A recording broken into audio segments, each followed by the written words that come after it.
my sister's husband call me, and I hear my sister crying in the background. Another one of my aunts called, screaming, saying, I don't know what's going on, but just start praying for your mom. Saying, pray for your mother, pray for your mom, just pray for your mom. I don't know what's going on, just pray for your mom.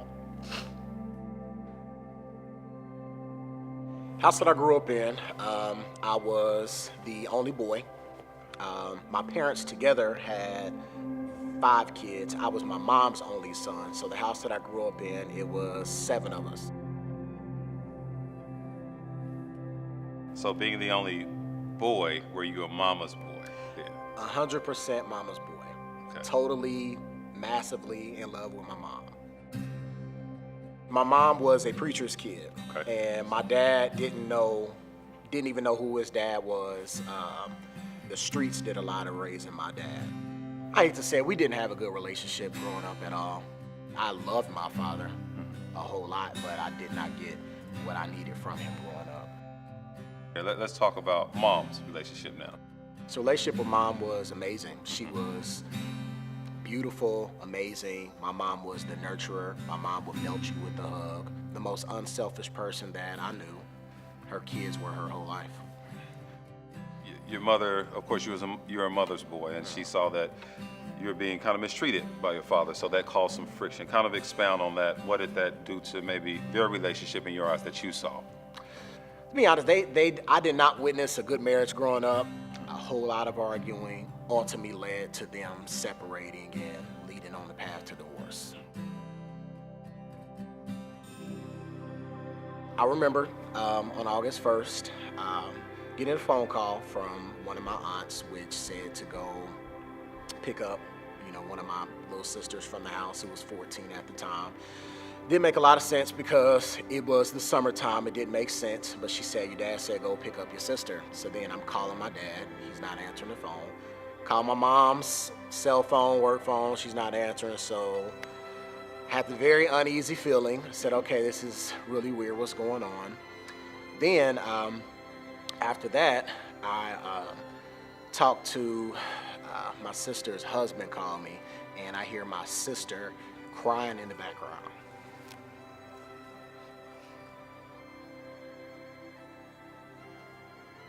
Another one of my aunts called, screaming, saying, I don't know what's going on, but just start praying for your mom.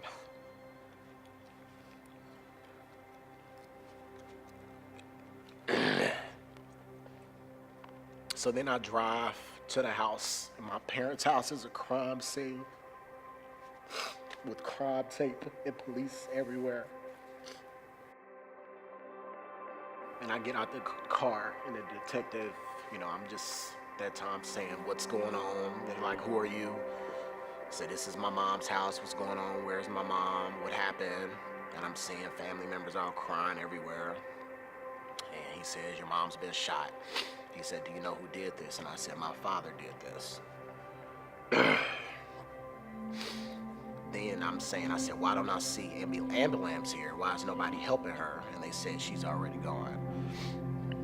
But then I'm thinking my father's in custody somewhere. So I'm saying, where is my father at? And they said, well, he shot himself. How did that change kind of the course of life for you after that point? Almost like somebody who gets paralyzed and you gotta learn how to walk again. It's exactly how it is. Life is totally, totally different. It was a very, very, very long, just dark period.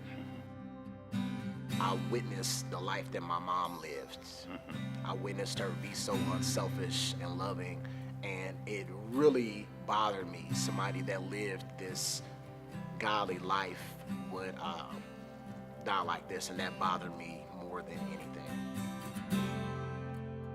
When did you come to EC? How did you get here to EC?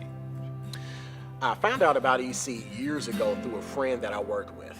The first time that I'd been to EC on a Sunday was actually 2 weeks after I lost my parents.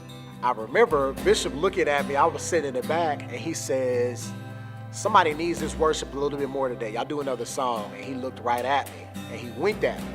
And I had never been to EC on a Sunday. I didn't come back to EC for 2 years on another Sunday, and came to EC.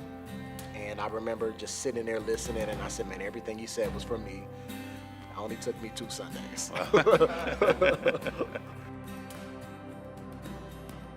Joining EC, that's probably immediately when the healing process has started.